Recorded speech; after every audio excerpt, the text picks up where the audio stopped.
આપણી સમક્ષ જૈન બિરયાની પુલાવની રેસીપી લઈને આવી છું।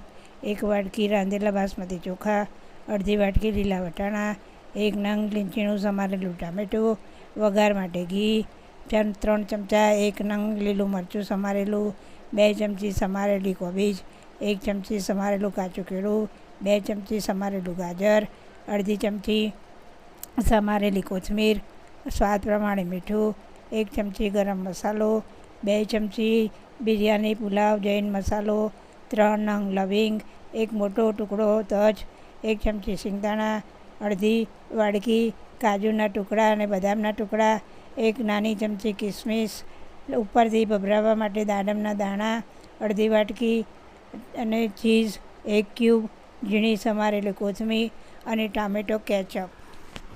બિરયાની પુલાવ બનાવવાની રીત: સૌપ્રથમ એક પેનમાં 4 ચમચા શુદ્ધ ઘી લઈ ઘી ગરમ થાય એટલે તેમાં ટામેટાં, કોબીજ, કેળું, ગાજર, લીલું મરચું લઈ અને તેને બરાબર સાંતળવા। સંતળાઈ જાય એટલે તેના ઉપર કાજુ બદામના ટુકડા પણ એમાં ભેળવી અને સાંતળવા। આ બધું સંતળાઈ જાય એટલે કિસમિસ પણ નાખી દેવી। કિસમિસ ગરમ થાય એટલે તેની અંદર રાંધેલા ભાત વટાણા સાથે નાખી અને તેને બરાબર હલાવવું। રાંધેલા ભાત તૂટી ન જાય એનું ધ્યાન રાખવું। સ્વાદ પ્રમાણે મીઠું પણ નાખવું।